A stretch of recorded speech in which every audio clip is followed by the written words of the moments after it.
Hapa tuko na viongozi wetu wa Kiambu wote.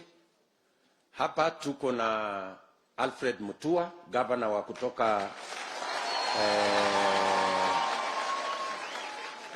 kutoka kule Machakos.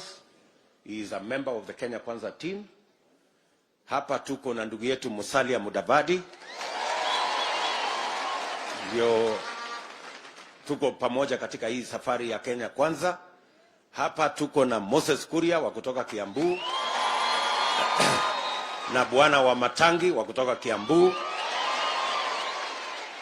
Hapa tuko na speaker wetu Justin Muturi ambaye ni member wetu wa Kenya Kwanza. Tumekuja kuwasikiza pamoja. Hapa tuko na ndugu yetu Moses Wetangula, member wetu wa Kenya Kwanza team. Hapa tuko na Rigathi Gachagua,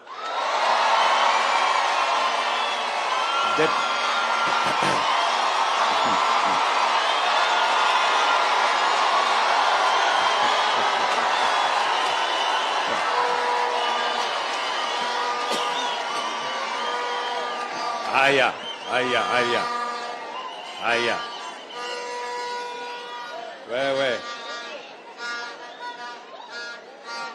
Mambo ya tarumbeta, hakuna tarumbeta leo hapa.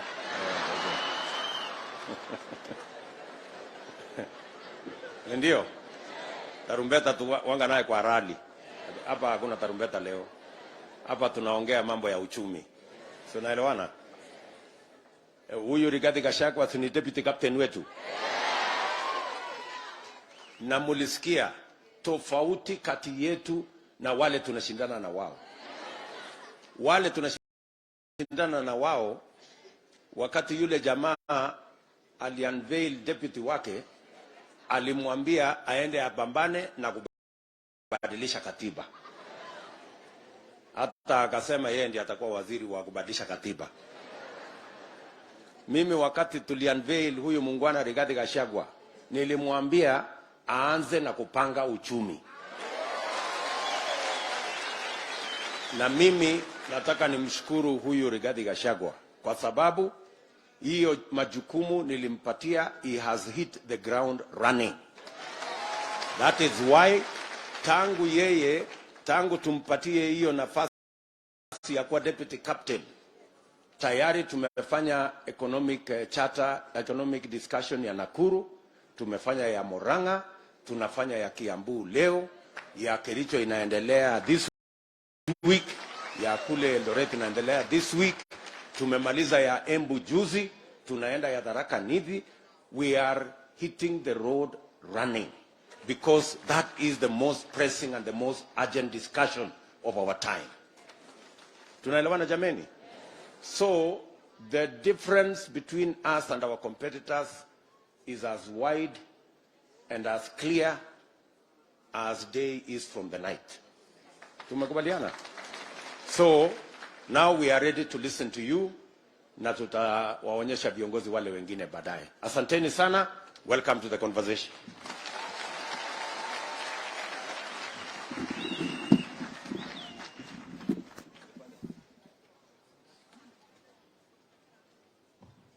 Asante sana, Your Excellency. Watu wa Kiambu mmesikia? Mmesikia leo hakuna tarumbeta. It is reversed roles. Hawa wabwana waheshimiwa kawaida ndio huwa tunasimama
ni kama example ya hasira. Wakati hilo jambo lilikuja la hasira na bottom up, mimi mfano huo, kwa sababu pale Juja wakati nilikuwa nalipo mshahara ya shilingi 150, na saa hii tunaongea His Excellency, nyuma yangu niko na wafanyikazi 152 ambao wanapata mshahara kutoka kwangu. Na tukisema hivyo, sijataja house manager, sijataja yule ambaye ni dereva wangu wa kunibeba. Naenda kwa point zangu siku ya leo. Nataka kuongea kuhusu Kwale. Kama vile ndugu yangu Moses Kuria huwa anasema, kule kwao Gatondo cash crop yao ni uongozi. Kule Njuja cash crop yetu ni mawe. Kwa nyumba 18 zinapata mapato kupitia kwa Kwale ama Kwale zile ziko pale. Lakini tuko na shinda chungu nzima, Your Excellency. Shida ya kwanza ikiwa barabara. Hasasi ya barabara pale ndani ni shida kubwa, na hiyo inasababisha ile biashara yetu ikuja chini na mapato iwe chini. Jambo la pili, Your Excellency, tunalipa tax ama license ambazo ziko juu sana. Tungependa tuangalie upande huo, kwa sababu kuanza ile biashara inakuwa ngumu. Jambo la tatu, Your Excellency, pale Kwale insecurity imekuwa shida kubwa. Kule Masinani, kwa maana tuko ndani huko ndani, tunahitaji kama ni police post na magari ya polisi iweze kuongezewa ili tukaweze kufanya kazi yetu in a very smooth manner. Jambo la mwisho, sijui kama hii tutaita shida, tuko na watu wengi graduate ambao wamekuja kwa kazi ya Kwale. Sisi kama bosses tumeanza kuogopa kwa sababu wako na masomo kutuliko juu ya shida ya kazi pale. Kwa hivyo, Your Excellency, niko na suluhu. Tutajaribu kuangalia tuone vile tunaweza saidiana, wale vijana waweze kusaidika. Mimi kama mfanyi biashara pale nimejaribu kuleta wale vijana into groups, zile circles wanaweza kusave, na ninajaribu vile wanaweza pata contract kidogo za serikali, isipokuwa kumekuwa ngumu sana. Kwa hivyo serikali yako ikiingia, Your Excellency, tunataka project zetu kama hizo za barabara pale ipatiwa hawa vijana, so that it can be win-win situation. Your Excellency, tuko na shida nyingine upande wa transport. Kuna kitu inaitwa double taxation. Mimi niko pale Ndremonte, hiyo ni Murang'a. Napeleka Mao Machakos. Unakuta nalipa cess pale Murang'a, nikipita Kiambu nalipa. Tukipita tu barabara bypass Nairobi nalipa cess. Na wamekuja na mbinu sasa, Murang'a inaitwa cess, tukienda pale Nairobi sijui wanaita levy gani ili isiwe moja. Unakuta kwa transport, gari yako na ni ya own transport unalipa 12,000, mafuta cess, ukifika pale nyumbani unapeleka 2,000. Mwisho tunauza yale magari na watu wanakosa kazi. Jambo la pili, Your Excellency, sisi tungependa organization ya serikali inaitwa NTSA iweze kutusaidia kama vile matatu inafanyika, waseme gari yote ya transport iweze kuingia kwa sako. By so doing, management ya sako itakuwa rahisi na tutakuwa na mtetezi. Already tumeanza hiyo safari ya SACCOS, but NTSA ijakubali hiyo maneno yetu. So tungependa serikali yako ikiingia, Your Excellency, utusaidie pande hiyo. Kuna issue ya Way Bridge ambayo imekuwa ndonda ndugu. Hatusemi barabara zetu ziharibike, but there before tulikuwa tunachangiwa na Traffic Act. Saa hii ni East African Act. Kwa maana ile tunapakilia kwa gari hatuna ratiri, inaweza pitisha kilo 1, kilo 2. Hiyo uwezi ongea na wao, faini ni 50,000 kupitisha kilo 200 kwenda juu. Kwa hivyo watu wengi kwa biashara magari imeosea pale na wanatoka kwa biashara. Solution ya mambo haya, Your Excellency, jambo la kwanza, tungependa zile groups tumeform huko chini siweze kuwa financed. Raw materials zile tunatoa, kuna waste product mingi sana. Kuna cooperation between the government, the businessman ama yule na mwenye Kwale na the SACCOS, so that tunaweza tengeneza zile barabara tukiwa tumeshikana pamoja, na ile kazi inaweza kuwa rahisi, tunakuwa na win-win situation. Jambo la pili, tungependa sheria kama hiyo NTSA, tunaomba SACCOS imovarisiwe, tuwe na SACCO mingi, na NTSA iseme hakuna gari itapita inspection bila kuwa kwa SACCO. By so doing, kita streamline transport, na wale watu wanakuja, anaingia kwa biashara siku moja, anatoka, ile biashara itakuwa managed very well. Jambo la mwisho, tungependa kuna zile mashimo ile inabaki wakati wa kware. Naona serikali inataabika sana kupata mashamba ya kutengeneza dams. I believe those are the areas dams inastahili ziwekwe, fish ponds ziwekwe, vijana wapate kazi, chakula iongezeke, ili sisi wote tufaulu. Kwa maana yale mashimo ikiachwa namna ile bila management inakuwa riski. Kwa hivyo naamini we have the resources and we are supposed to utilize all these resources. Ya mwisho, Your Excellency, kuna hawa vijana tumesema wa university ambao wanatuweka wasiwasi kama sisi mbosi ambaye labda sijafika hiyo level ya juu huko.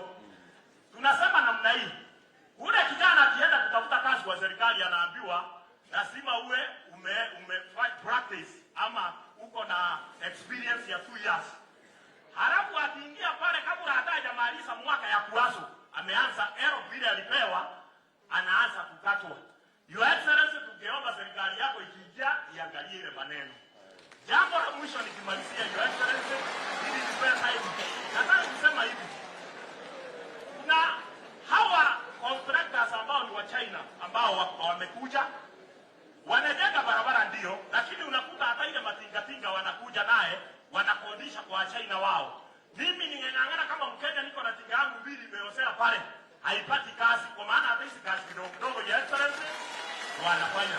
Kwa hiyo machache na asante. Asante sana. Asante sana. Ngoja kidogo. Nataka utusaidie na mawazo kidogo. Mko na suggestion ya barabara. Umesema pale access. Ningependa kabla hujaondoka uweke suggestion ya ile barabara ungetaka itengenezwe. Inapitia wapi? Hiyo unaweza kufanya, na tuko na watu hapa wataandika zile barabara. Haya, jambo la pili, umesema leseni iko juu ama mnachajiwa pesa nyingi, na iko ingine so hii leseni ya kware inachajiwa pesa ngapi? Kuna license, Your Excellency, aina mbili. Moja ni NEMA, process yote ya NEMA tunachajiwa around 200 to 250,000. Haya, process ya council wanacharge from 80 to 100,000. So na kwa mtu ambaye anaanzisha hiyo biashara kupata hiyo karibu shilingi 1,400, 300, 400 hivi inakuwa ni changamoto kubwa. So mapendekezo yako ni kwamba hiyo mambo ya NEMA na hii mambo ya council tuangalie vile tunaweza kupunguza, ama hata mahali pengine tuweze kuondoa kabisa hiyo mambo ya. Okay, ni suggestion mzuri, lakini tutaangalia tuone what is the minimum ambayo mfanyabiashara anaweza kulipa bila ya kumwekea vizuizi ya kuanzisha biashara. Si namna hiyo? Alafu ya mwisho umesema hiyo biashara yenu ingekuwa vizuri zaidi kama ingepangwa kwa sako ili watu wajulikane na biashara hiyo ieleweke. Yes, ya transport. Yes. Especially the transport component. Yes. Nataka nikuulize zile vifaa mnatumia, the equipment. Yes. Mnazinunua kutoka wapi? Machines there before, hizi za kukata mawe tulikuwa dogo atakiwa haidumu sana kutoka China.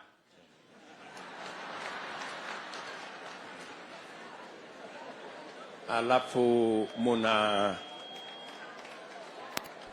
mnalipia ushuru.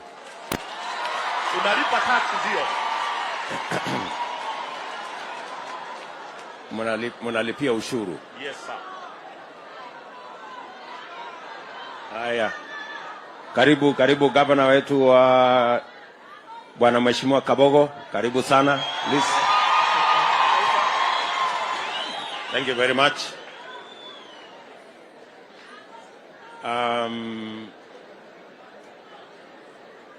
Ningependa pia utusaidie Yes sir. Kupendekeza sehemu ambazo mungetaka tuweke either police station ama police post ndio to improve mambo ya security katika hiyo biashara yenu. Ukimalizia hapa unaweza na group yako mnaweza kutusaidia mahali hiyo police station na police post zinaweza kuwekwa. Okay. Otherwise, asante sana kwa mawazo yako.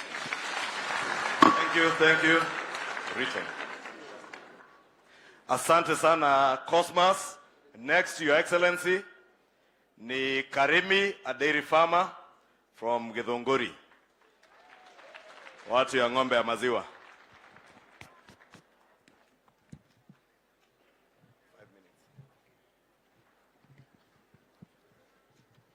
Your Excellency, the Deputy President, all protocols observed. Nimetoka Kiambu County, Githunguri, Sub-County, wadi ya Githega, kijiji cha Meomia. Mimi ni mkulima na mimi ni hustler pia kama wewe Your Excellency. Nimesoma masomo ya mifugo na sikubahatika kupata kazi, kwa hivyo sikukaa chini. Na mapato kidogo nikaanza shamba langu la ng'ombe kama 4, na baba yangu akanipatia kataito kadogo, nikapewa loan, nikaanza shamba. Sasa niko na ng'ombe karibu 100 na wa maziwa, na nimejiinua na nikainua wengine pia kwa kuwapatia kazi kwa hilo shamba.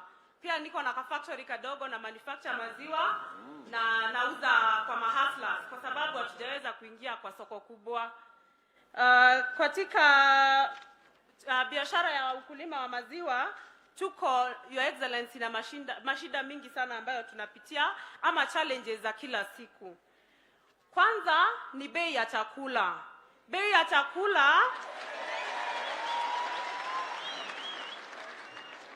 chakula iko juu sana.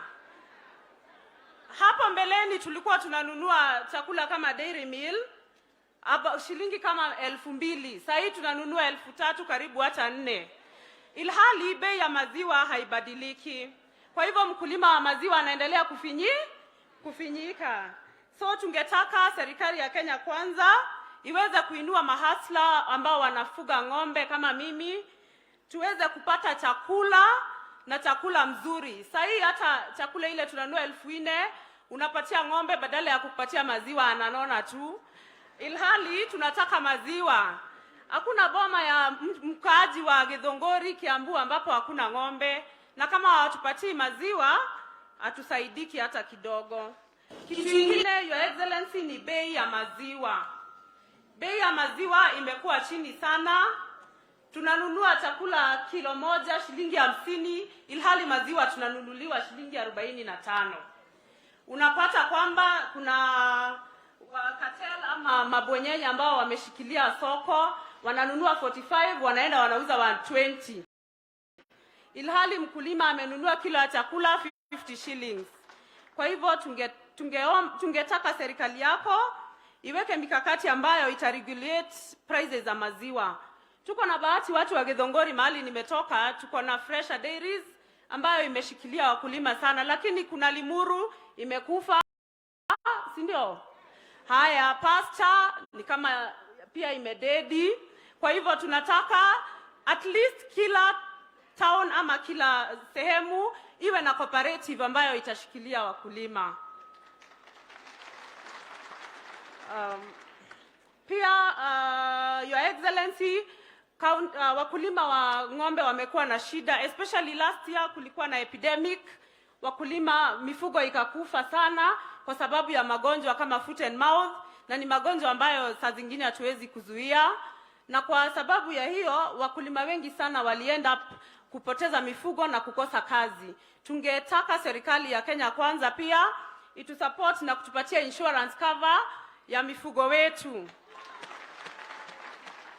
Ati tukipata shida kama hizi, ukipoteza ng'ombe 5, ukiinuliwa kidogo unasimama tena na moja na wanawezaana na pia unarudi kazini. Tungetaka serikali yako pia itupe mikopo ya mahasla pia. Kama mimi, Your Excellency, unasikia nilipewa plot title na baba yangu na niko na madugu wameigoja, nikimaliza kulipa hivi wachukue. Kwa hivyo tungetaka sana mikopo ya mahasla pia iweze kuinua wakulima wa ng'ombe, tuweze kuexpand biashara zetu na tuinuane katika hiyo sekta. Kitu ingine, Your Excellency, ni barabara. Barabara Githunguri, especially Githunguri, watu wa Githunguri najua mnajua vile nasema. Tuko na the third biggest milk factory in this country, lakini kufikia hiyo mahali ni shida. Gari, baisikeli, motorbike, ukisema unaenda Githunguri ujue ukirudi nyumbani either umekata spare, umefanya nini, barabara ni kama shamba, Your Excellency. Kutoka Uplands kukuja Githunguri ni shida.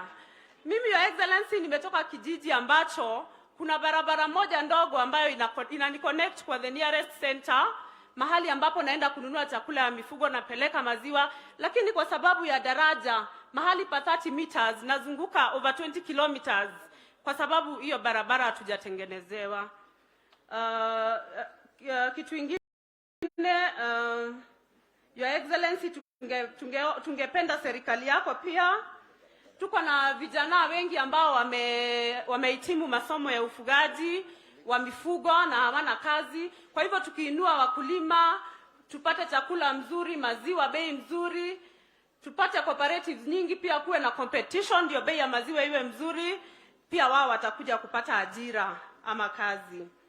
Nikimalizia, Your Excellency, tungependa pia kwa njia moja ya kutupatia soko ya maziwa, utupatie maziwa ya hustlers kwa mashule yetu. Your Excellency, wale tulikunywa maziwa ya Nyayo, si tungependa hata watoto wetu wakunywe ya hustler. Kwa hivyo tungetaka serikali yako kwa njia moja ya kununua maziwa yetu ama ya kutupromote, hata ita encourage watoto pia kwenda shuleni na ita encourage pia wakulima kuendelea kufuga kwa sababu tuko sure tuko na market.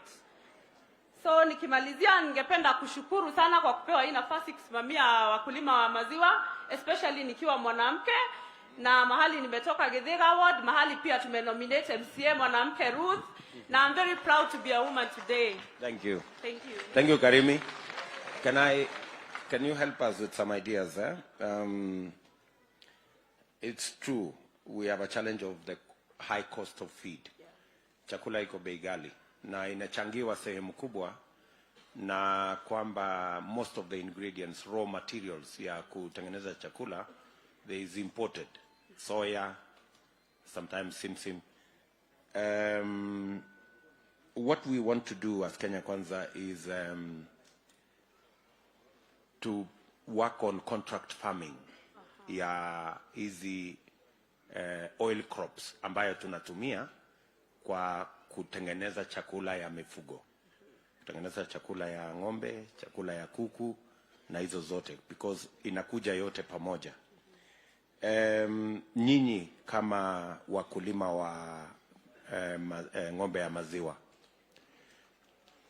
mnaweza kujipanga kwa cooperative, ndio tukitafuta wakulima ambao watazalisha hiyo soya na ile mimea yote ambayo tunatumia kwa kutengeneza chakula, muko tayari tuwe na contract ama makubaliano kwamba wale wakulima wakizalisha na nyinyi mtanunua kutoka kwao badala ya zile ambazo zinatoka zikiwa imported? Do you think that is viable? It is very viable. It's very viable. Wakati tunajua ati tukikuza raw materials tutapata soko pia. na tunajua hiyo soko hapo, tuko sure hata kuhusu quality ya chakula, si chakula tu lakini good quality feed. Good. So you think our thoughts can work, that we connect you as the end users with the producers of the raw material, so that there can be an agreement. And I agree with you, itatusaidia pia kuhakikisha kwamba the quality is right. Yeah. Tunakubaliana? Kabisa. Tumeshakubaliana tayari, tulikuwa na mkutano kama huu kule Kakamega na Busia, na walikuwa wanatuuliza wao wanazalisha simsim ambayo ni raw material ya animal feed, lakini hawana uhakika wa soko. Kama nyinyi sasa wale wakulima wa maziwa mtawahakikishia kwamba kuna soko, then watapanda hiyo simsim, watapanda soya na watakuwa na market, na nyinyi pia mtapata nafasi ya raw material. So that's the connection we need. Aya. Umesema ya kwamba mnapata shilingi 45, 45 shillings per liter. Yeah, 44 fresher. 44. Is that the optimum? What do you think is a good price for farmers that does not also hurt the consumer? Your Excellency, ukiangalia wakati tunanunuliwa maziwa 45 shillings, hii maziwa inaenda inatolewa cheese, inatolewa ghee, inatolewa cream, hiyo maji ndio inauzwa 120. Tukaweza kununuliwa maziwa bei nzuri kutoka 60 shillings. Kwa sababu ya bei ya chakula, then tutakuwa kwa biashara. So, katika ile mpango ya Kenya Kwanza ya GMR, yani Guaranteed Minimum Return, wakati mkulima anaenda kuinvest, anajua akitoka pale atakuwa na bei ambayo anaelewa ni kiasi fulani, ndio ajue the amount of investment anaweka pale. So kwa maoni yako ni 60 shillings. 60. Tuliambiwa kule Kitale ya kwamba shilingi 45 inatosha. Haitoshi. Huko Kitale. Wakulima inatosha kweli? Haitoshi. Lakini pengine wale wa Kitale unajua wanalisha ng'ombe kwa nyasi, wanunui chakula. Tena Kitale kuna mashamba ya mahindi. Hapa Githongori kama mimi nimefuga 100 cows quarter acre. Sasa nitaweka mahindi wapi? Aya. So tuseme tutapata kuzungumza na wakulima ndio tu agree ile bei ambayo is fair to the producer and also not punitive to the consumer. Okay. So between 45 and 60 hapo, around hapo 50 na 60 hapo, karibu na 60. Okay, that is something we can have a conversation about. And then finally, Karimi, umesema kuhusu mambo ya barabara. Ulisikia nikisema hapo, za zingine tumejenga barabara na tumejenga barabara maamri ambapo haitupatii ile faida ya kutosha. Saa zingine tunajenga barabara inaenda kwa msitu. Na ili hali kuna wakulima wengi wanahangaika na barabara kidogo ambayo ingewasaidia kufikisha mazao yao sokoni. So tungependa ninyi kama wakulima mtusaidie na specific roads ambazo mnajua zikitengenezwa zitatusaidia kufikisha maziwa yenu na mazao ya wakulima wengine mahali mnataka ifike, either kwa processor ama kwa soko market. And I will request you, before you go and sit down, you engage our economic team there so that you can make some suggestions. Okay. Sawa sawa. And then finally Karimi, mambo ya credit. Hebu tueleze hapo kidogo, what are you thinking about? Hiyo ulipatiwa title. Wewe uko na bahati, uko na title. kuna wengine wengi wangetaka kufanya hiyo biashara lakini hawana title. So what would be your suggestion from a position of a practitioner? Nafikiri wakati tuna ng'ombe inaweza hata kuwa ndio security, lakini unapata kwa hizi cooperative zetu lazima upeleke kitu kubwa, zingine hatuna. Tunasema sisi ni hustlers, so tupate mkopo ambayo tutapata interest rates mzuri za kutuwezesha kuexpand biashara na kuanzisha biashara. What kind of interest rates are you looking at that you think inaweza kusaidia wakulima waweze kupata mazao? Kwa maoni yako tu, sio something, just mawazo. Nafikiri hata tukapata nusu ya ile tunapata kwa mabenki ama close to hapo karibu na 5%. Huko chini. So sorry. So two things. Ili to avoid mambo ya kusema lete title, wakulima wakijiweka kwenye cooperative, kwa sababu lazima kuwe na njia ya kusecure ile pesa. So wakiwa katika cooperative, then tunaweza kutoa pesa ya serikali at 3%. Yes. Na nyinyi mpatiane kwa cooperative at 5%. Good. Nyinyi unaona hapo itakuwa sawa? Hapo iko sawa. Na wale ambao hawana sasa security, inakuwa ni ng'ombe ile umenunua. Ndio. Hiyo ndio inakuwa security yake. Alafu juu yake tunaweka insurance. Ndio ng'ombe ikipotea insurance inalipa. Nzuri. You think that's a good proposal? Very good. Okay. Asante sana. One moment tuko na mawazo mengine hapa, maswali kidogo. Kutoka Rigathi Gachagua. Asante sana. Your Excellency, ni kweli tuko na shida kubwa ya wakulima ya maziwa hasa hapa Kiambu. Na shida kubwa ni hii monopoly, kwa sababu kampuni mingi zilizazimishwa zikanunuliwa na kampuni moja. Na tunapongeza watu ya Githunguri Dairy kwa sababu walikataa kuuza fresha. Hii problem ya monopoly kama haijatatuliwa, hakuna suluhisho tutapanda katika hii sekta ya maziwa.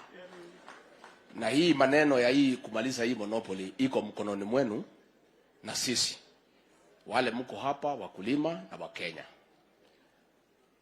Ile monopoly ya maziwa ndio sababu moja tunalazimishwa project ya Azimio. Ndio ile mtu ya Azimio aendelee kulida hiyo monopoly. Kwa hivyo tukitafuta suluhisho, ni jukumu letu kuhakikisha ya kwamba hii project ya Azimio imeanguka. Ndio sasa tutapata nafasi ya kutoa ile monopoly.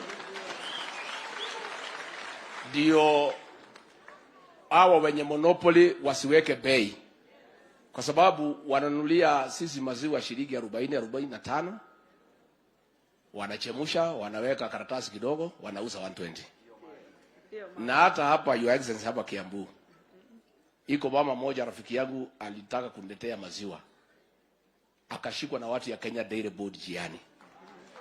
Hata hapa watu wakiwa Nairobi, mashemeji, marafiki, huwezi lete maziwa kutoka Kiambu lete mtu Nairobi akunywe, kwa sababu ile Kenya Dairy Board imepewa kazi ya kuhakikisha maziwa yote imeenda kwa ile kampuni ambayo iko na monopoly. So as we look for solutions, na Deputy President na sisi tunasikiza pia, nyinyi mko hapa na wakulima wote na sisi zote tuko na jukumu to restore the dairy sector, to make sure that Project Azimio does not see the light of the day, so that it does not come to protect that monopoly. Asante sana Mama Karemi. Thank you very much for your ideas. Tunashukuru sana. Haya, naona ako na kampuni ya Excellency inaitwa Aziza Foods. Hiyo yenye anafanya biashara ya maziwa kutoka ng'ombe 4 mpaka ng'ombe 100. Asante. Next, we will have from tea, coffee, and horticulture from Larry Sub-County, Mr. Benson Jongo. Na ni sawa ukimaliza kuongea unaweza salimia hasla. Benson, 5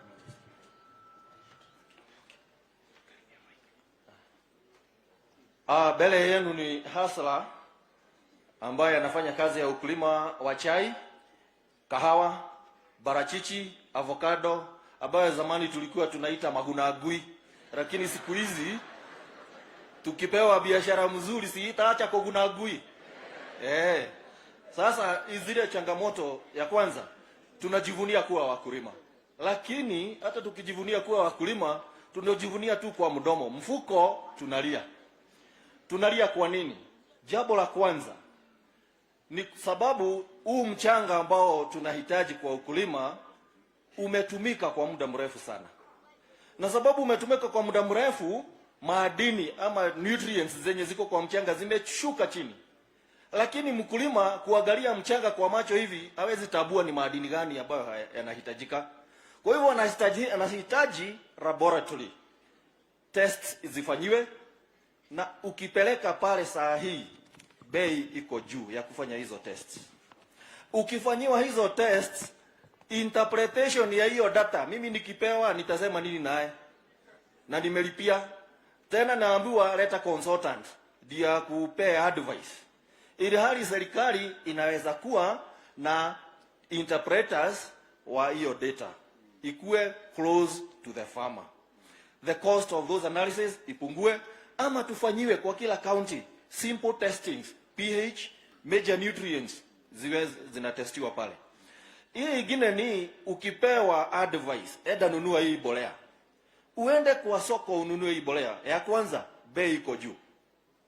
Ya pili, hata huna hakika na ile quality unapata. Unaenda unanunua bolea kutoka duka fulani. Mkulima mwingine anadunga bolea kutoka duka nyingine tofauti, ya manufacturer tofauti. Matokeo ni tofauti. Lakini ukienda kwa ile gunia yote imeandikwa 17. Lakini matokeo ni tofauti. Kwa nini matokeo yawe tofauti ikiwa nutrient content ni the same? Hiyo ni kumaanisha kuna mtu mahali amelala. Na huyu mtu KBS, Kenya Bureau of Standards, anihakikishie na anidhibitishie yale mambo nitasoma kwa ile bolea, kwa hiyo lebo ndio iko kwa ile bolea iko ndani yake.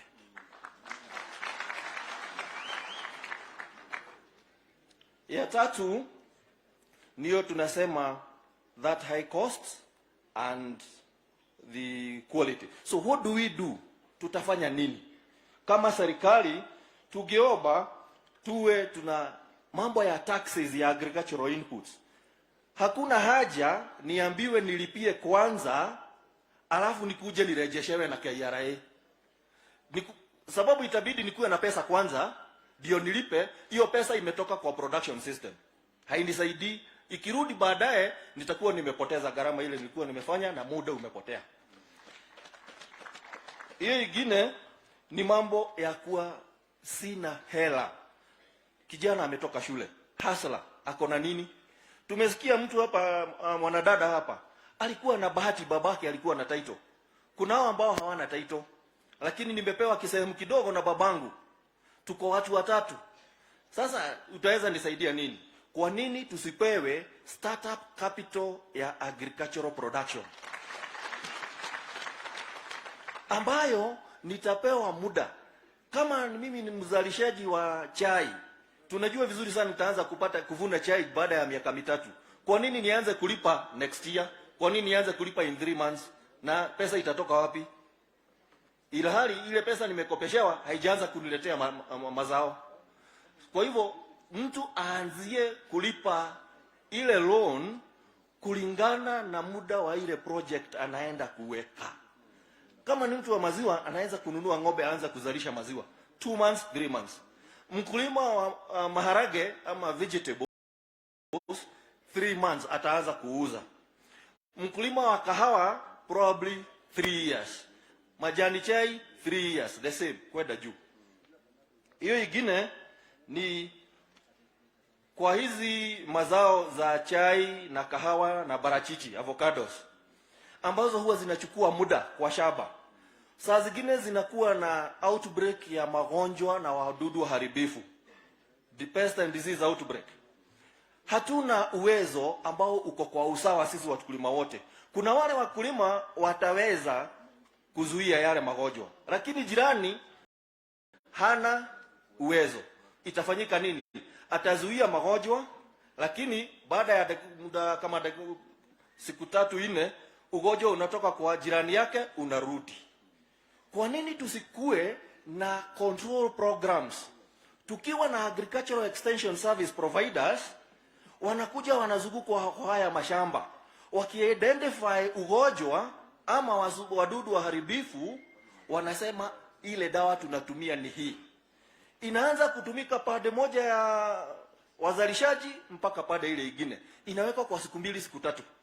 Magonjwa hayana mahali pa kukimbilia, wadudu hatakuwa na mahali pa kukimbilia. Lakini saa hii iko erratic. Huyu anazuia, huyu hana. So inaleta shida. Then it also increases resistance. Yule alitumia dawa tofauti, huyu alitumia dawa kidogo. Madudu yanapata resistance pale, yanarudi hapa. Hata kitumia hiyo madawa haitoi matokeo mazuri ambayo tungehitaji.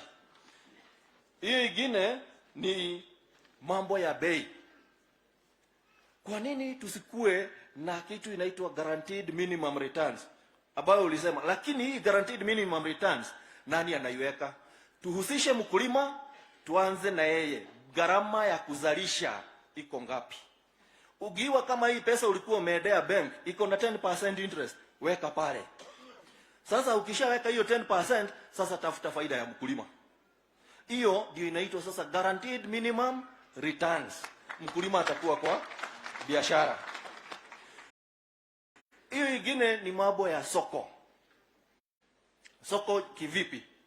Kuna mtu unaona sasa hii tunasema barachichi, wakati huu tunaongea saa hii makorofia, mwezi wa 5, mwezi wa 4, mwezi wa 5 hayana bei, lakini hatujui ni kwa nini. Alafu tunapata mwezi wa 6 ambao wenye wanauza ng'ambo wana uhakika itakuwa na bei, lakini hawatoa bei, sababu sisi hatuna hiyo information. So kwa nini tusikue na platform ambayo inaweza chukua hizo zote, soko zote, kila mkulima anaweza, hata akiwa kwa Kasimu Kababe, anaweza tumiwa kaujube, wewe ni mkulima wa avocado, bei itapanda siku hii, ama mahitaji itakuwa kwa soko itapanda siku hii. Hiyo ingine ni wide variation ama gap iko kubwa sana from research to the farm. Research unapata imefanyika, twende University of Nairobi, papers zimejaa huko za research findings. Inasaidia nani? And yet it is funded from taxpayers' money. Kwa nini research findings ziziletwe karibu na mkulima? Kwa hivyo tunapata mkulima ataweza kupata this information, new technology, innovative technology ambayo wamefanya, na mkulima atainuka. Hiyo ni vitu ambayo ilikuwa inakata across the various crops. Nataka nipe muda kidogo niingie kwa sekta tofauti. Nianze na sekta ya chai. Changamoto ya kwanza at the farm level, from the factory level, kitu ya kwanza ni tea hawking. Unapata mtu alipata leseni ya kusiaga chai, lakini hana chai hapa Kiambu. So anafanya nini na leseni? Nakuja kuchukua chai huku Kiambu. Chai hiyo ananunua 17 shillings. Inaenda kusiagiwa kwingine. Mkulima amepewa tu hiyo 17 shillings. Lakini ukiangalia ile pesa amepoteza pale, sababu hatapata pesa nyingine zaidi. Ukilinganisha na factories za KTDA, zinapata kama ukianzia 21 shillings per month, hapo wamepoteza 4 shillings. Kuna bonus inakuja, huyu mwenye hawking hatapata. Over and above, what does that hawking also do? Ina encourage theft ya chai usiku. Mimi naamka asubuhi napata chai yangu imechunwa, sababu yule hawker ama yule mnunuzi wa chai atakuja kununua. KTDA haiwezi nikuchukulia kama sina namba, lakini huyu mkulima hana utaratibu, huyu mnunuzi wa hawker hana utaratibu wowote. So it is encouraging theft of tea. The other one is, for theft of tea, if we have enforcement of the legal framework ya licensing, ikuwe enforced, tutapata suluhisho. Hii ingine, kwa factory za chai wanatumia nguvu za umeme na kuni. We can see what is happening to our environment, availability of the firewood, the cost of electricity. But we are not seeing investment in terms of solar. Nimejaribu kuigiana na watu wa solar. Naambua ule ujuzi huko is too expensive for us.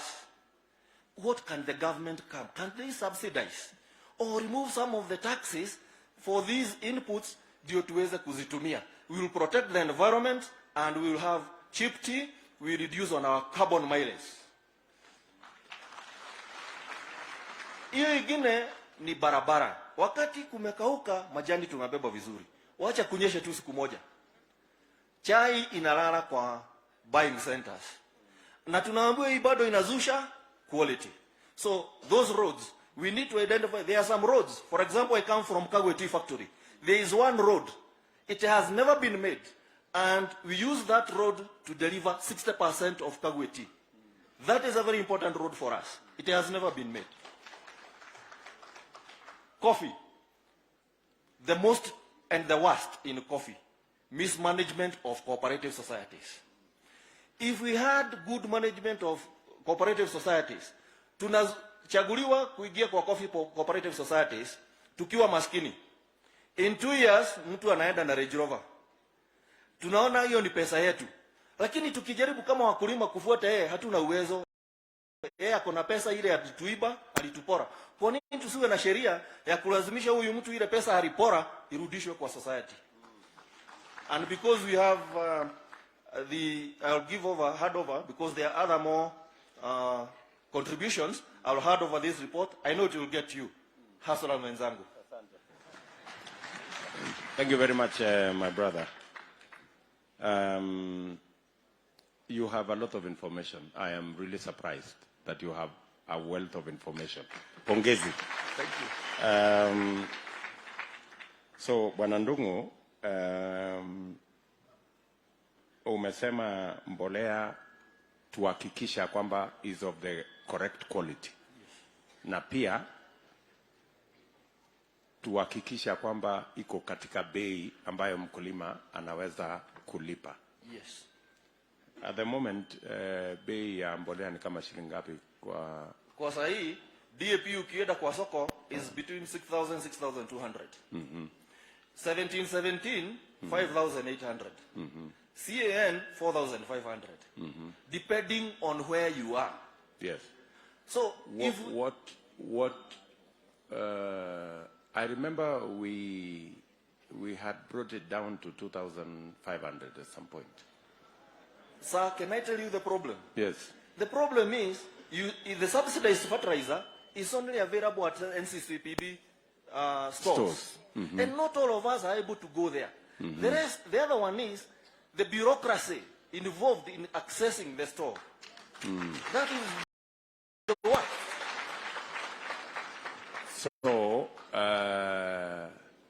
So hii subsidy tunaongelea haifikii mkulima. Haimfikii, na ningepropose hivi. Yes. Kama tunapeana hiyo subsidy. Yes. Tunaanzia kule kwa wakulima, the registered farmers. Tunasema hii eneo mtu anazunguka hawa extension service agents anaregister kila mkulima. Yes. Mbolea inakuja a certain center, ana collect.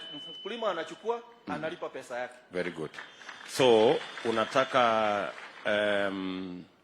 tupeleke hii mbolea subsidized by government pengine kwa cooperative ya wakulima wa chai, cooperative wakulima wa, badala ya kuweka huko kwa NCPB. Exactly. Ipelekwe kwa wakulima. Exactly. Ndio kila mkulima aweze ku benefit. Yes. What price do you think is optimum according to you? Mahali mkulima aweze kufinyika na anaweza kupata faida kidogo kwa hii bei ya mbolea. Yes, we need each other in this industry. The businessman needs to be sustained. And so what we are asking for is close to the manufacturing price as much as possible. If we can get it at between 1,500 to 2,500, the most expensive, we will be comfortable. And we will sustain the businessmen and we will be in the business. So unasema turudishe hii bei irudi pale kwa 2500 mahali tulikuwa tumeipatia. Hata ikiwezekana na ifike kwa wakulima wote. Kabisa, msamishima. Sawa sawa. Haya. Ya mwisho. Nakubaliana na wewe juu ya startup capital. Hapo umezungumza vizuri sana mambo ya startup capital ya wakulima. Mimi nataka nikuulize credit kawaida wakulima wa sekta yenu wanatoa wapi credit? Is it agricultural finance corporation? Do you get any facility? We don't get from AFC. It's the commercial banks. Yes. And through the SACCOs, yes, we come and aggregate ourselves, yes, and then we get assistance from for example, right now we get through K-Unity, or those are the SACCOs that we have, and commercial bank. What is the interest when you borrow? It's coming between 12 and 14%. Yes. Do you have any farmers that borrow money from Agricultural Finance Corporation? Getting from Agricultural Finance Corporation, the requirements are just way too stringent that the common farmer cannot afford. It's only affordable. It's only affordable by those people who are able to buy tractors and other equipment. Mkulima wa kawaida anahitaji jembe na knapsack kwa mgogo, hatapata.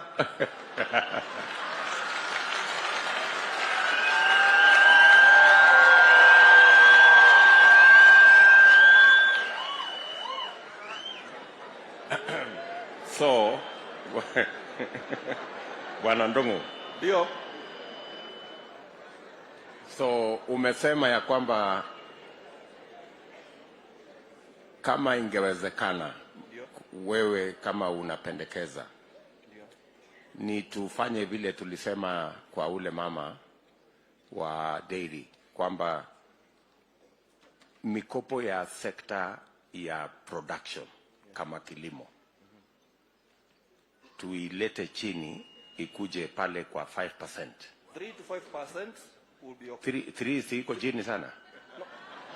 No, I'm aware we have international lenders. Correct. And if we engage them in terms of carbon mileage, yes, and other emissions that we are controlling to bring down global warming, yes, we will get cheap financing.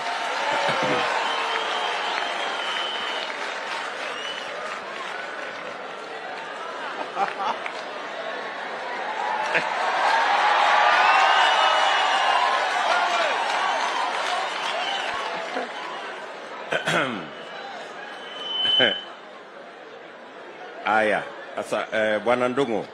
Yes, sir. Bwana Ndungu. Mimi nakubaliana na wewe kwamba if we can link credit to farmers, yes, to the money we borrow internationally, yes, we can actually make it at 5% or between 3 and 5%. yes. Na there is absolutely no reason why farmers should be paying more than that. Kwa sababu ndio inaongeza gharama ya maisha, kwa sababu ndio inaongeza bei ya vyakula. Si namna hiyo? Ndio. So, your suggestion is that we deal with the elephant called credit. Exactly. Na mki-access credit kama wakulima, mnaweza kuproduce more, yes, and you can produce cheaply. Yes. Si namna hiyo? Ndio hiyo. Alafu nimalizie kwa kusema ya kwamba hawa hawkers wa chai to enforce sheria. Yes. So that's just an enforcement issue. Just enforcement. Na kwa wale ambao wana nia ya kuendesha serikali ya Kiambu County, naona mko na candidate hapa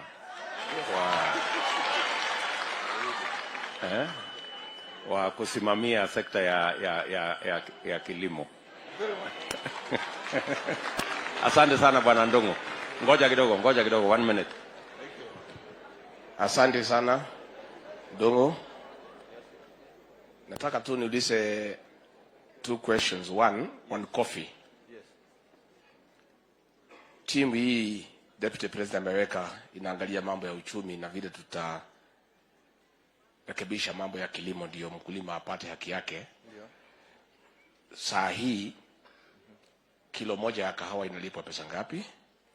Number 2, saa ile tunaendelea kuangalia guaranteed minimum return. What do you think itakuwa bei ambaye itacover cost of production na pia ikuwe na faida kidogo kwa mkulima? The same for tea. Ni pesa ngapi mkulima anapata saa hii na ni pesa ngapi ambaye inafaa ile italipwa kila mwezi na ni ngapi inaweza lipwa kwa bonus mwisho ya mwaka, so that we have an idea what we are looking at ile ta cover the cost of production na mkulima pia apate faida. Finally, Your Excellency, I think our economic team need to spend some time with this good man Kondomo. Kwa hivyo kabla hujaondoka uwasiliane na Mheshimiwa Moses Kuria, achukue contact ndio ufike pale kama siku 2 ama siku 3, ndio uweze kutueleza zaidi, kwa sababu una maono mzuri. And I think tuko na Wakenya wengi wanaweza saidia Kenya hii. Na Your Excellency, hii maneno umeanza ya kusikiza Wakenya. Kama hatungesikiza hawa, hatungejua huyu muungwana ako na maoni naweza saidia. Asante. Now, currently, kwa wakati huu, bei is varying. Kuna especially for the coffee industry, there are some who are getting around 100 shillings in Nyeri. In Kiambu, we are getting 57 shillings. That is an average of 80. I had one incident only when we had about 103 shillings. And this is varying depending on how well managed the society is. And this is why I said my main concern in the coffee sector is the mismanagement of cooperatives. Now to the issue of the prices, if the farmers are able to get a minimum of 80 shillings, liwaro liwe, it cannot go below 80, they will be making a minimum profit. So we also need to engage, because different localities have different challenges. If we are able to manage the diseases, because that's a major one, and the pests, and then we increase production, even at 80 shillings, they will be able to make some money. The challenge now is the volume of production is low. So even if we paid them 200 shillings, they will still not be making money. Now, the other one on issue of the tea, you asked about the tea, on the monthly and the bonus. If we are able to access different markets, apart from the traditional markets that we've always been told. Right now we're being told there is war in Russia, so we expect prices to go down. Kwani Russia ndiye nani kwa dunia hii? Hakuna mwingine anaweza nunua chai. We sell very little tea to Americas. We sell very little tea even locally here. What I'm seeing ni soda. Supposing all these people consume the tea, si tutakuwa na pesa ya kulipa wakulima wa majani chai? So competition from the local other soft drinks. Why don't we encourage local industries to process tea that I can walk into a kiosk and get a bottle of tea? It will bring up the prices and stabilize the prices. Thank you. Thank you. Yes. So thank you very much, Bwanandongo. Yes. So it also speaks to the production, which you have alluded to. Yes. So the production at the moment of, on average, of a bush of coffee, the production is like what per tree, per year? The optimal production of coffee should be a minimum of 25 kilos per bush. Yes. We are now getting between 5 and 8 kilos per bush. That's contributing to the challenge. Exactly. How do we, if we made fertilizer accessible, what else do we need to do to bring up the production, apart from fertilizer? Pest and disease control in coffee, it contributes almost about 50% of the costs. The other one is the issue of now uniformizing the controls, so that we have, like, if we get locusts, we do an aerial spray. Yes. But in this one, why don't we provide even if we give the chemicals, the pesticides to farmers on credit, and then we told them, from today, you have 3 days to apply this. Yes. We will be able to combat these pests and diseases. Correct. Yes. So we coordinate and synergize. Exactly. So that we maximize on making sure that pests are dealt with. Yes. Okay, so I hope we can borrow at least a day or 2 of your time to spend time with our economic team. Ndio utusaidie na mawazo. I'll be very much obliged. Sawa sawa. Asante sana bwana ndugu. Permit me to say just one thing, just a quote, and this is what encourages me. And I will say it in English. Mwenye hataelewa Kizungu si utaongea na rafiki mwenzako atakuta. You know, once in your lifetime you'll need a lawyer. Once in your lifetime you need a doctor. Once in your lifetime you need a policeman. But 3 times a day you need the farmer.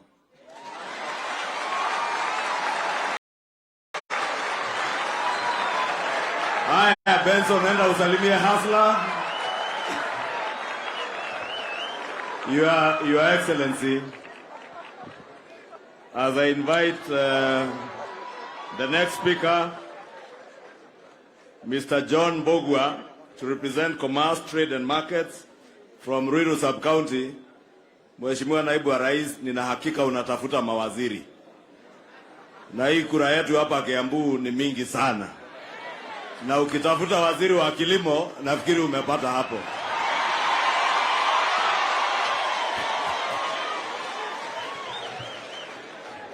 Thank you.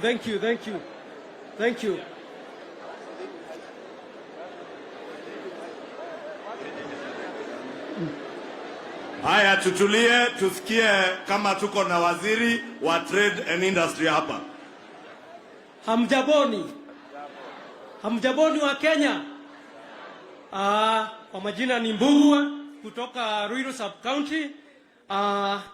Niko hapa kwa niaba ya Commerce and Trade and Industry. Na sana kwanza nianze na wana biashara kwanza business status. Bwana DP, mimi nimelelewa na mama na baba kwa panga. Lakini hiyo yote haikunuisuria kufika mahali niko hapa. So nikaweza kufanya kazi ya biashara dogodogo, kuuza sukuma pale Githurai na Ruiru, ikaniwezesha kwenda mpaka chuo kikuu. Sasa hiyo nikanipea changamoto mpaka kuingiliana na wanabiashara wadogo wa mama mboga, shoe signers na hawkers. Na kwa hiyo ikafika mahali nikaona wacha hawa watu wanasubuka kulipa nyumba, kulipa hata gesi ya kupika, kulipia watoto karo. Nikaanza kampuni kuwapea mikopo ya shilingi 100, shilingi 200, shilingi 500 hadi shilingi hata 50,000, na hiyo ikafanyika. Lakini wakawa na changamoto juu ya uchumi kuwa gumu zaidi. Hawa watu hawakuweza, baadhi yao wakashindwa mpaka kulipa ile mikopo. Juu ya nini? Ya changamoto mbalimbali. Uchumi saa hii ukisikia uchumi uko 3%, hiyo inamaanisha mpaka pale mashinani hakuna nini? Hakuna pesa.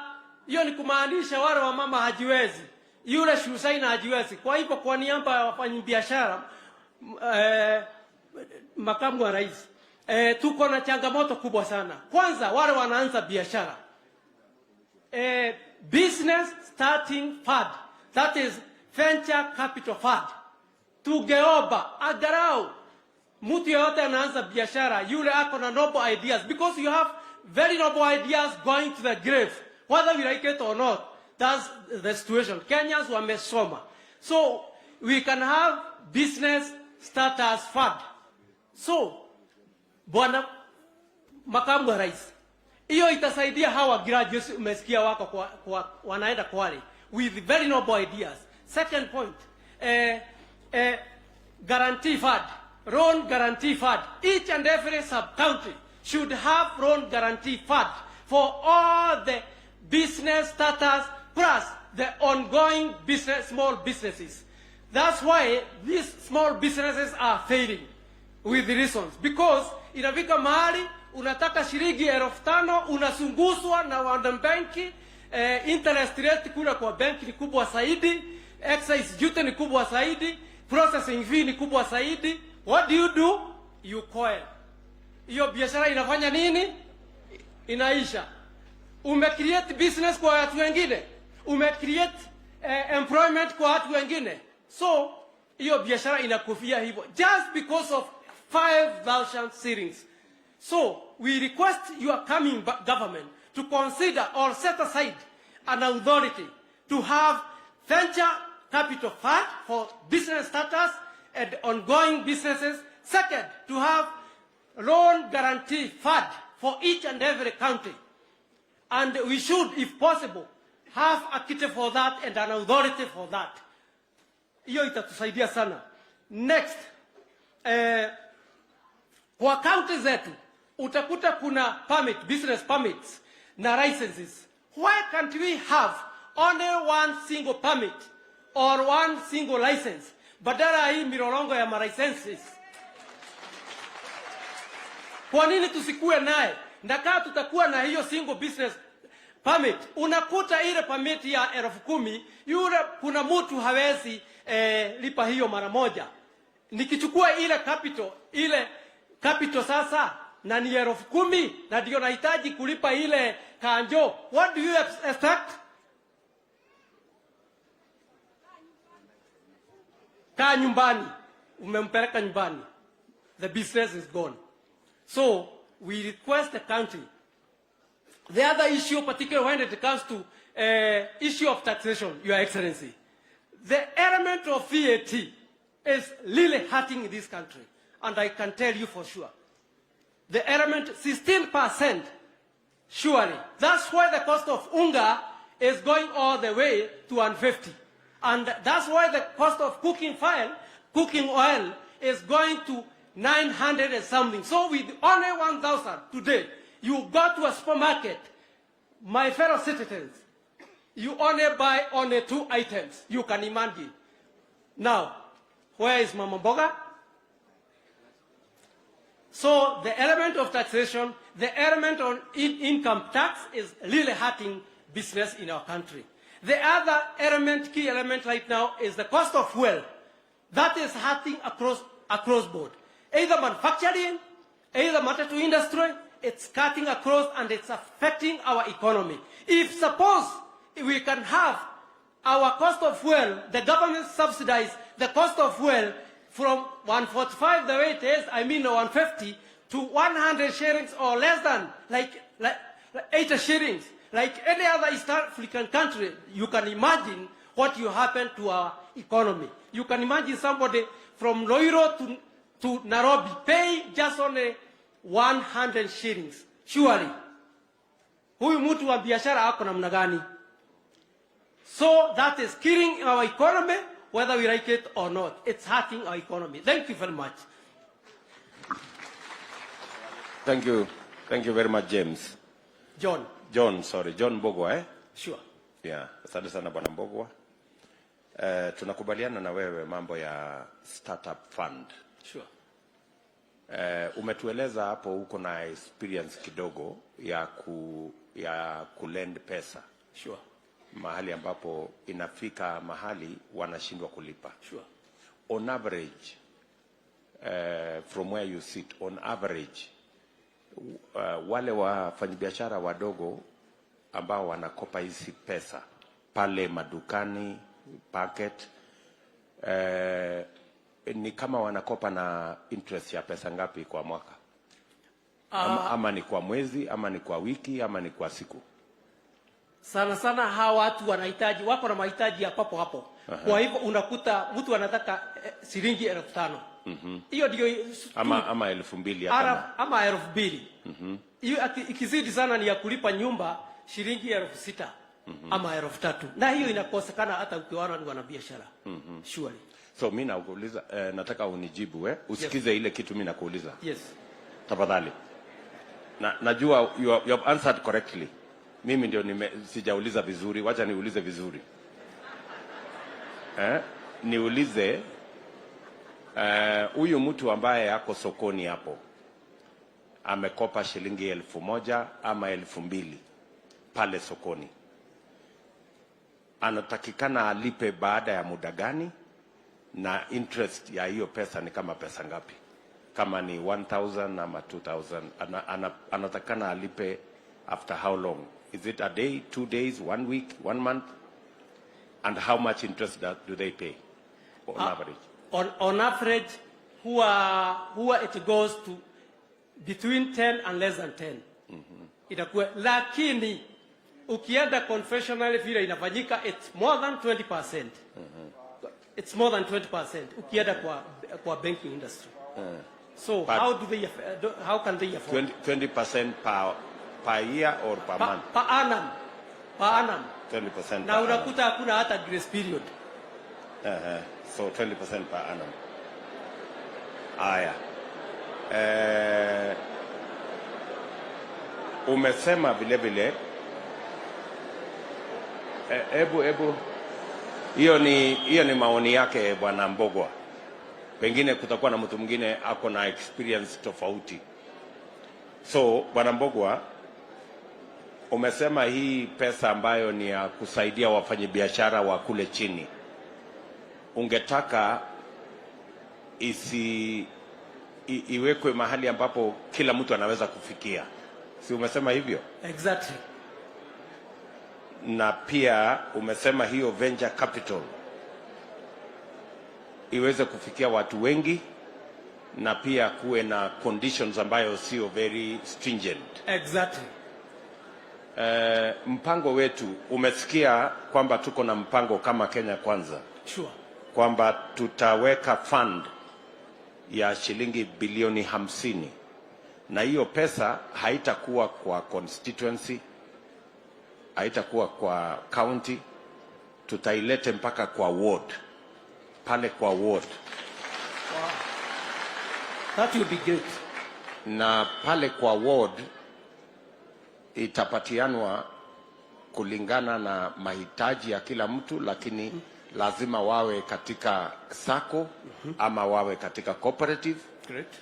Otherwise itakuwa ni ngumu kujulikana kwa sababu kama huna security lazima uwe katika kikundi. Right. Ndio wale ambao wako kwa hiyo kikundi watoe ile inaitwa group guarantee. Sure. Wajue ya kwamba sure, vile inafanyikana katika sacco. Sinema hiyo? Sure. In your opinion, what would be a reasonable interest rate for startups vile umependekeza wewe? Thank you, Bwana DP. For starters, I wouldn't advocate any interest rate. I would advocate these people to be given 1 year for them to do business. Then you can give them an interest rate of 5%. That grace period. So we give them an interest free for 1 year. Yes.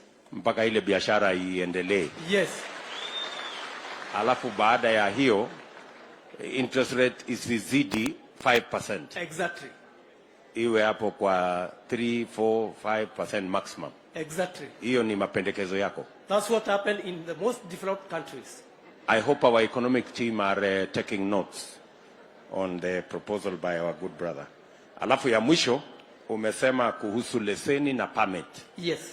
Ungependa hizo licenses zote ziwe consolidated into one. Exactly. Saa hizi leseni ni kama ngapi? Well, suppose you go to the liquor. Unakuta license ni zaidi ya 2. Jana nimeongea na mtu wa kinyozi. Just only kwa kinyozi tu. Unakuta kuna business permit, unakuta huyu mtu wako na fire extinguisher. Now you can imagine. Just music copyright juu wako na music ya kuattract the customers. I mean, na huyu ni mtu wa kinyozi. It's bad. Tumeambiwa ya kwamba leseni on average ni kama 10 pale kwa business premise. Yes. So wale ndugu zetu ambao wanatusaidia wanaotafuta uongozi wa county, mumesikia vile John Mboga, sorry, sure, anasema hizi leseni kama itawezekana zipunguzwe, kuwe na leseni moja, mtu akishalipia basi biashara inaendelea. Sure. Sawa sawa John. Bwana DP, ukiniruhusu kidogo, just on 1 minute. We normally talk of Asian tigers. Why should we be talking of Asian tigers? Why can't we have an African tiger, that is Kenya? We Asante. are importing pencils. We are importing toothpicks from these countries. Why? Why can't we have we can have our counties or our constituencies, one constituency to produce pencils, the other constituencies to produce toothpick, the other constituencies to produce shoes. So why can't we be a net sponsor in Africa? Thank you. The reason is because we haven't had this conversation. Sure, I believe. Bwana Mboga, just a quick one, eh? Yes. Wakati, because you said you do some lending. Yes. Or at least you are involved with some organizations that do some lending. Yes. On average, what is the default rate kwa wale wanashindwa kabisa kulipa? Okay. Just roughly. Yes. And then 2, what happens when they have defaulted? What is your recourse? What do you do to them? That's another experience. We experienced. The default rate was almost 20%. Now, and it's huge. You can imagine that was from my saving, the saving I got. People are going with 20%. So that was a big challenge to me as far as I'm concerned. But if I had this fund, I would have.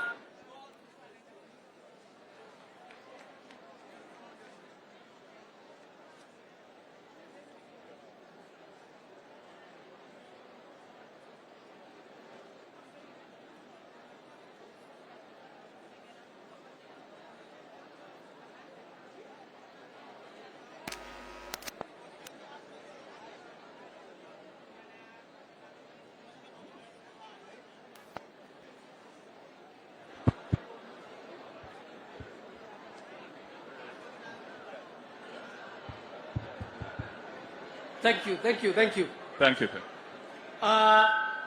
Ilifika mahali ikanibidi kwanza nisimamishe biashara kiasi. Juu hawa watu 20% ya pesa ilikuwa umesave, ni pesa yako umesave ili uinue wafanyikazi, uinue wanabiashara wenzako.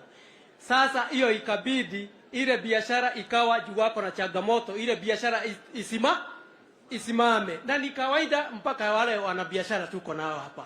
So hiyo ni changamoto, na ndio unasikia nikisema mambo ya venture capital funds na a loan guarantee fund. Thank you very much.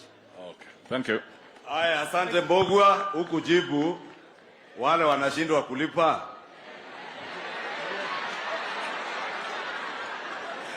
Unawatumia bouncer. Thank you very much. Wacha nimwambie sisi baadhi ya wengine ni vizuri kumuogopa Mungu. What we normally do ni kwenda kukaa na yule mtu chini, juu nimekuwa kwa hiyo team, na kufanya utaratibu tuone hata kama itachukua miezi 6 itakuwa namna gani. Tunaelewana? Thank you very much. Thank you very much. Aya. We. Mbogwa ni ariega. Kule aria magira kameko githeti guo. Na ake makagira mutungi uria munene wa gasi. Wengine Mheshimiwa Musalia, wengi wanachukua mitungi ya meko ya gas kwa nyumba, wanabeba TV yako, hata kitanda unaachwa na mama bila kitanda, unafanyia hiyo kazi nyingine kwa floor. Nikioge kwa kiaugire ndokairere karagita ki. Simumbesikia Mbogwa na Benson ile ujuzi yako naye. Mheshimiwa Deputy President, hiyo ni kusema ukiona tractor iko chafu usidharau. Ungedharau Benson sababu anakaa hana suit kama Kimani Ichung'wah, lakini Benson umeona ndio anaweza kuwa waziri wa agriculture kuliko mimi. Nataka the next speakers, please, I will call you to you share the 5 minutes, about 3 minutes, because we are running short of time. Goshen, Mr. Goshen from Kiambu and Mr. Shege on real estate.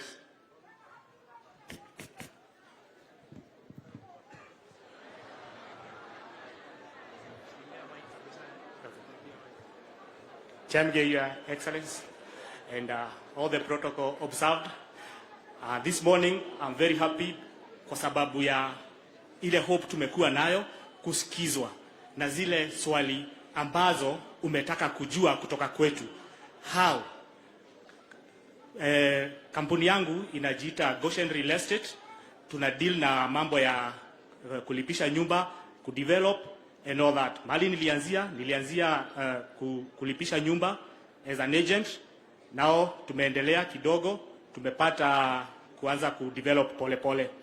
Na changamoto zenye ziko pale ni mingi, na hii serikali ambayo inakuja tuko na matumaini sana, kwa sababu kama umetusikiza na umeniuliza how, which I'm about to say how, kama vile tunaweza fanya Rwaka, Kiambu ikue bedroom, na siku hizi Mr. Ishongwa inakuanga bedroom with a master. Kwa hivyo tunafaa tuitengeneze ikue better na zaidi. Ile kitu sana sana tunapitia kwa hii maneno ni kuwa approvals zinachukua wakati mrefu sana. Tena vile vile ukienda kufanya change of use, yet uko na watu wako kama architect and engineer, tena inakuwa imechukua wakati mingi. Kwa hivyo watu wengi sana sana wanatumia njia zenye ni za mkato. Kwa hivyo tukakuwa na mahala kama kitu inaitwa one stop, inaweza kuwa mzuri sana. Hiyo kitu inatengenezwa haraka, mtu anaenda anatengenezea watu nyumba, mahali ya kuishi, na yenye ni very much affordable. Ya pili ni pale kwa mjengo, inakuwa fundi na pia watu wa mkono wanakuwa hata insurance hawana. Nyumba iko huko juu na pengine mwenye anajenga hana uwezo, ule mtu akapata accident, inakuanga sana sana anakuwa kwa hospitali, inakuwa hawezi kujilipia, wengine tumewazika. Lakini najua hii serikali inaweza kuja iseme bima ya wale watu wadogo, at least hata mtu akipanda huko juu kwa nyumba akianguka ama kukue na accident, anakuwa amejaliwa hiyo, ameshughulikiwa. Your Excellency, pia kuna hii maneno ya China vile wamekuja hapa, especially contractors. Unakuta hakuna mtu mchina anaweza kuwa na kitu inaitwa pending bill, but sisi wadogo wenye tunapata tu contract tudogo, unakuta pesa ya last year but one pengine inaenda inakutiliwa na serikali nyingine, haijalipwa, na hii pesa ulienda ukakopa na serikali nayo haitaki kukulipa. Unashinda kwa ofisi zote left, right and center ukijaribu kufuata ile pesa yako. Dakika ya mwisho kale kitu ulikuwa nako kanakuja kanachotwa. Na wanachota kama vile Waishonga amesema hapa, ati hawakuachia hata kitu yoyote, hata kitanda yote wanabeba. Kwa sababu gani? Ile pesa yako bado iko kwa serikali. Lakini hawa wa China unakuta wanapewa zile ready contracts with money, but for us ni ufanye utafutiwe. Kwa hivyo sisi wa Kenya pande hiyo tunahitaji, ama watu wa Kiambu ndivyo tupeleke Kiambu ikuwe a proper bedroom. Ni kitu tunaweza taka sana iangaliwe, ati zile contract tunapewa pia sisi ikuwe ni zile ziko na ready contract ama ready money yenye itatupatia uwezo wa kuendeleza hata hiyo contract nyingine umepewa, na pia kuajiri ama fundi, na pengine pia hata kulipa hiyo insurances zenye ziko pale. Your Excellency, hii sekta ni sekta ambayo inakuwa imebeba watu wengi, na ni sekta inakuwa sana sana inahotomeshwa na kila jambo ikitendeka. Kama wakati huu chuma imekuwa bei kali. Chuma moja unakuta inaenda na 8,000, chuma ilikuwa 2,000. Na unakuta sasa hata nyumba mingi ni kama sasa zimedidimia. Cost pia ya cement tunaweza taka pia kama wale wengine wanafanywa zile vitu zinaitwa subdues, pia hii ikuwe inapewa hiyo, kwa sababu as much as we need the farmer more, pia mahali ya kulala ni muhimu sana katika nchi yetu na kutengeneza Kiambu ikuwe a proper bedroom. Access road pia ni kitu kingine inatuchangia sana. At least government ikaingilia itutengenezee mabarabara. At least iweze kuweka hata kama ni street light, na pia hata kama ni zile bitumen road zile zenye gari hata zikiingia hazikwami. At least mtu akienda town anakuta hana matope sana, na inakuwa serikali tunaongeza iomba sana yenye inakuja iangalie hiyo masirahi ya uto tu barabara tudogo. Ndivyo pia hawa wajezi waendelee kufanya kazi na bidii na kutengeneza Kiambu ikuwe kaunti mzuri. Pia kuna mfano ya Dr. Mutua, zile barabara anatengenezwa kwake ziko salama. Siku za Governor Kabogo ulikuwa unaenda unapata nini approve haraka, na pia ulikuwa unapata hakuna pending bills. So tungetaka pia tusome kutoka kwa hiyo. Asante sana. Tasimama tu hapo nimuulize Shege from Kikuyu, you add on to the few points then zijatajwa. Asante sana Your Excellency, naitwa Chege kutoka Kikuyu. Yangu ni mawazo tofauti ya affordable housing. Your Excellency, when you in Muranga, nakumbuka tulisoma kwa magazeti ulimuuliza Senator Kangata atafute shamba ndio pale mtajenga manyumba. Ningeleta mawazo tofauti. Watu wa Kiambu wengi wana title deeds. Tungeingia private public partnership, jinsi kwamba wenye titles serikali ambayo inakuja ya Kenya Kwanza iwe na expansion of the National Housing Corporation, to reorganize National Housing Corporation, iwe ni body ambayo inaweza simama katikati ya huyu mtu anaboro pesa za kujenga nyumba using the titles na the banks that are going to give the credit. That is one. The other source of credit inaweza kuwa inatoka externally. Like one of my friends, ule mwenye amepewa taji la Minister for Agriculture, there's external funds about the government can borrow that can be on land specifically to build affordable houses. Tuondoe serikali kwa ujenzi, tuilete kwa wananchi. Na itakuwa ni system ya bottoms up ambao kila mtu ataweza kujenga labda flat ya units 10, anakodisha zote 10, anakula 6, serikali inachukua anakula 4, serikali inachukua 6 kulipa ile kodi ama kulipa ile loan. That way tutaweza kumaliza slums within a very short time. Your Excellency, if you think of what the leakages would be, kama ile mpango umekuwa nayo muhimu sana ya TVET. Vijana wa TVET ndio watakuwa kijenga madirisha ya hizi manyumba.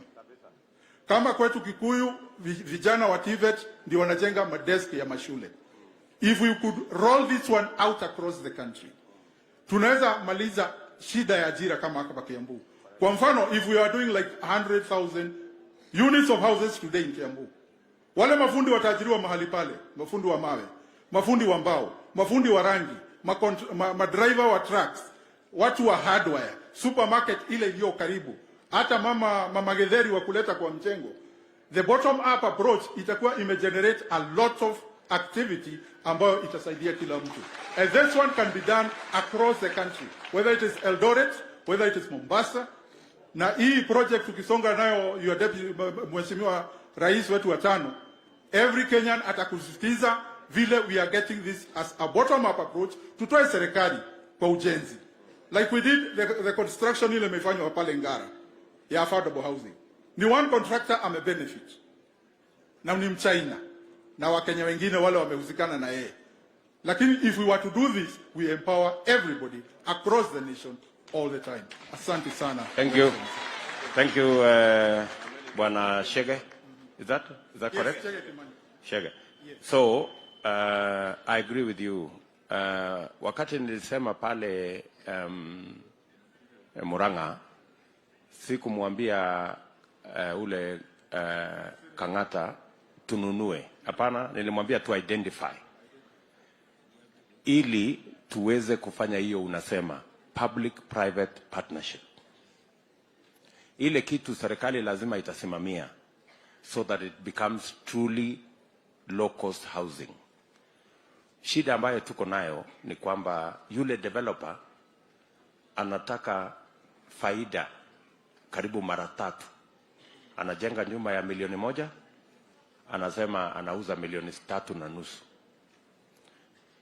Kama tutasaidiana na yule ambaye ni mwenye title, tutampatia credit guaranteed by the government. Na hiyo credit pia tuna extend kwa yule ambaye atanunua hiyo nyumba. Mwenye kununua hiyo nyumba lazima pia iwe ni nyumba ambaye ni affordable. So sisi wote will become beneficiaries. Wewe kama land owner, serikali tunataka watu wapate nyumba ya kuishi, na yule mwenye ananunua anapata kwa bei ambayo ni sawa sawa. So what the government will do is to assist the developer with credit, but the developer must also sell at an agreed price, ili asi-exploit wale ambao wanataka kununua, so that nobody makes super profits. Tunaelewana bwana Chege? Na hapo tutakuwa sasa tunaelekea pale nilikuwa nasema hapo nikisimama hapo, ya kwamba tunataka wale wanalipa rent, yes, waanze kulipa mortgage kabisa, ili pia wakuwe owners ya hizi manyumba. Ndivyo hivyo. Kwa sasa wale watu wengi mwenye faida kubwa ni yule developer. Kwa sababu yeye ndiye anaendelea ana collect rent, na yule analipa rent mpaka anazama, yes, anaenda tu nyumbani bila chochote. So that's the agreement. That is, we must strike a balance. Yes. But you have the right concept. Yes. Na vile umesema, kama tungejenga 100,000 houses hapa Kiambu, yes, tungeajiri vijana 800,000. 800,000 young people watakuwa kazini. It's doable. It's doable. Na wewe unakubali it is doable? It's very doable. Very good. At least we agree on that particular subject. Yes. Na pia hata slums tutamaliza mara. Na slums tutamaliza. Kwa sababu wale wanaishi kwa slums watapata nyumba affordable mahali wanaweza kuishi. Hata wale wenye title ndio wamejenga slums. Na wamejenga slums kwa sababu hawana credit. Hawana credit. Yes. Tukiwapatia credit watawacha kujenga slums, watajenga nyumba mzuri. Nyumba mzuri. Kweli kabisa. I think we have a deal. We have a deal, Mr. Chege. Thank you, sir. Hapo tutaendelea kuongea hiyo maneno. Thank you, sir. Hiyo ni mzuri. Asante sana. Thank you very much, Goshen. I hope hapo Chege usemi baba yangu ndiye amejenga slums Kikuyu.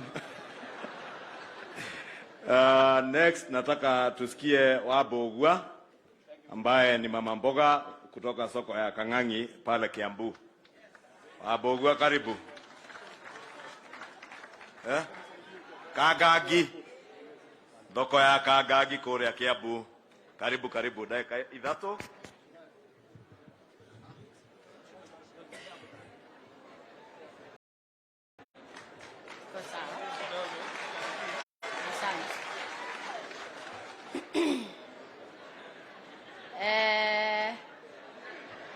God is good and all the time, and that is his welcome.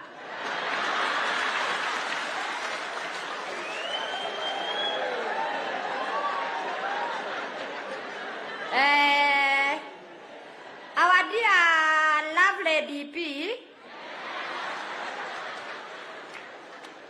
and our lovely members of parliament na watarajia wote na wananchi wote wa Kiambu County, hamjambo? Ninamsalimu katika jina la Yesu Kristo. Haleluya. Nafikiri wengi sana wacha nikibisa nisikae hapa sana. Kuna wengi sana wakati mwingine waliposikia kwa redio amba kwa TV wakisikia soso parachichi. Soso parachichi ni mimi.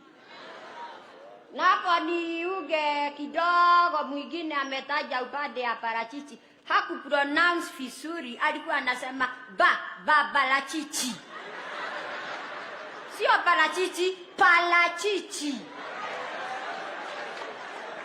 Na ndio avocados kwa Kiingereza, parachichi ni Kiswahili, kwa Kikuyu makorofia kana magunagui. Haya, hapa nina furaha sana siku ya leo kwa kupatana na ndugu yangu the first born, our hustler, our first born. I'm so proud today. Well, point number 1 kwangu, lakini sikusoma muziki vizuri Kiingereza yangu hata kama ni broken. Haya. Point yangu ya kwanza. Na nitegee masikio vizuri awadia first brother hustler. Sini sawa? My first point is, mimi mwana Mboga kutoka Kiambu Kagagi Market. Kubwa wengi sana wananijua hapa, sicheki. Akikuletea nyoko niletee. Haya, mimi nilianza biashara kidogo na 1500 na ilikuwa ya mkopo. Na hii mkopo, the first point, wanatulipisha bei kali sana. Ikiwa kama ni 1500 huyo John ameshindwa na kujibu, ikiwa tunalipishwa sio hata kama ni mandhere, kama ni 1500 wanatulipisha 200 per day. Sindio? Kama ni 10,000, 350 per day. Sini kweli wana biashara? Hiyo ni percent ya nini? Almost 40%. Sini kweli? Wanatufinyiria ama hawatufinyiri? Better to speak the reality. Yes. Bila uoga. Kwa hivyo awadia lovely deputy, tunakuomba kwanza utuangalie upande ya mkopo. Hawa wanatukopesa, wanatufinyiria sana, na ukichelewa na kulipa anakuja kwako direct, na kudirect usitoke kwa barabara kama hutalipa. You are not an animal. Wafungiwa kwa nyumba. Are you an animal? You are not. And we are free in our free country. Sindio? Ikiwa sina, nifanye nini? Ikiwa unga siku hizi inatoka 140, hata wengi sana kusema ukweli nowadays hawakuli lunch. Onele sapa. Sindio? Kwa hivyo hapo nakuomba, our dear lovely older brother hustler, utuangalilie hapo upande ya uga kila kitu, wapunguze bei. Juu hata wakulima mboga wanashindwa na kutuusia. Siwezi pata mboga ya shilingi 20 nowadays. Na pahali nauza parachichi and bananas, siku moja pengine nimeuza 200. Ni ya uga na mafuta ama makaa imetosha? Imetosha? Hapo tuangalilie vizuri, tutakufa na njaa. And we love you. Pamoja na yua isongwa. Welcome. Haya.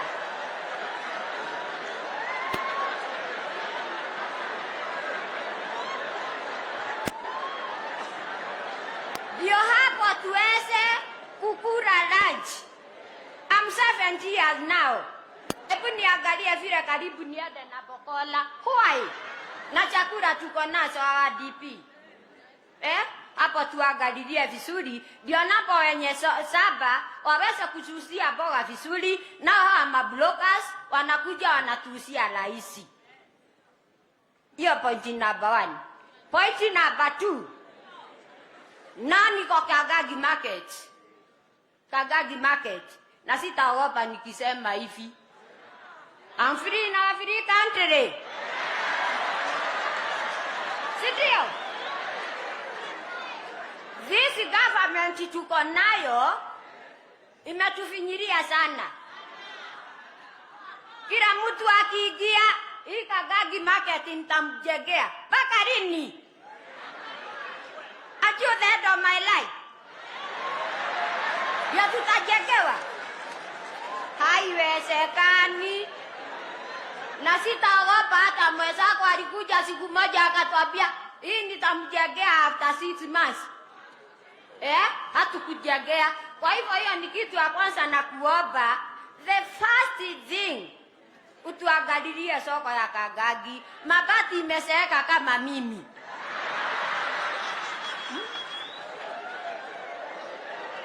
Mvua ikinyesha, unatafuta pahali pa kukaa. Najionana najivuga niko na coat, niko na dasi coat.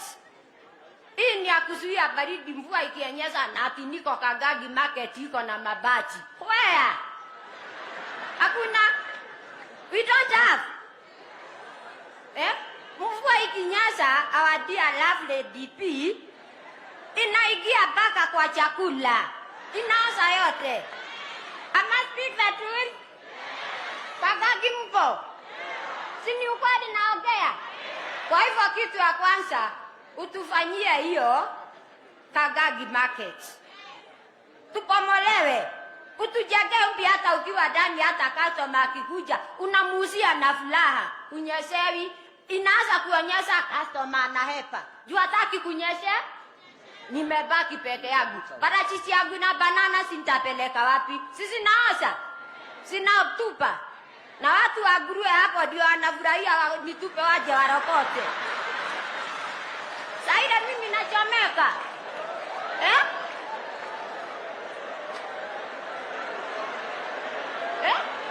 Hapo ndio wanafurahia. Ni kweli.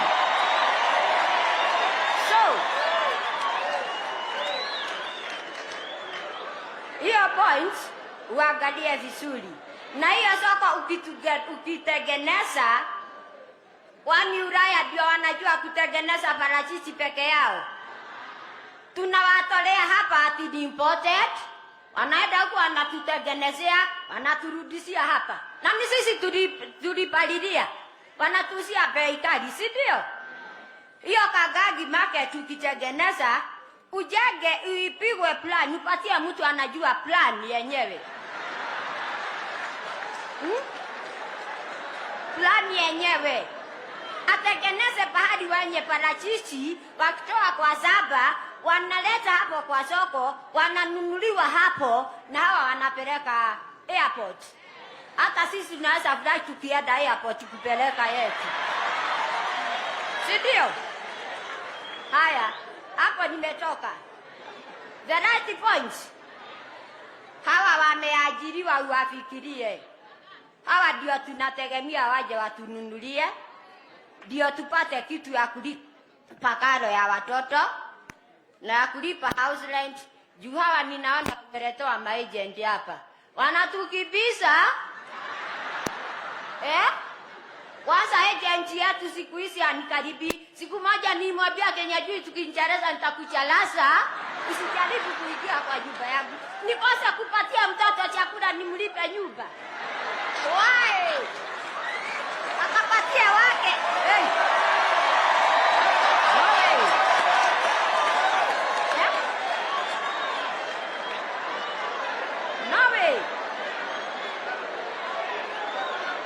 Wake akakule mayai na nyama, wagu nampigia turugi. Isidwe.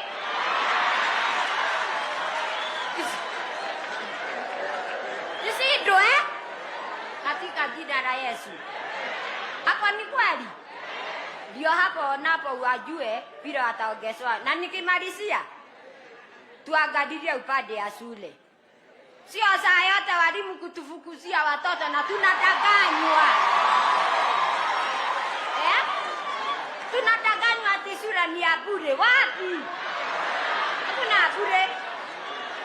Hakuna ya bure. Kwa hivyo hapo napo utuangalilie. Na nikimalizia,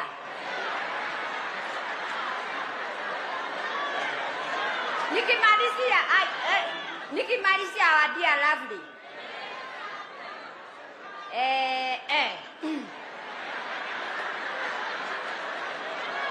Hapa hakuna mchezo. Hakuna mchezo. Hawa wanakufuata tu, wanakusimamia. Wote wananijua sicheki. Musike mkono. Si munaona anakura? Ameangaliliwa vizuri na mama yetu. Musifanye akode. Haya. Asante sana Mama Mbogwa. Yes. Umetueleza. Sorry, forgive me, sikumalizia maele. The last words. What I want you to promise you now. What I want to promise you now. 9th August, you will be the 50th president of Kenya.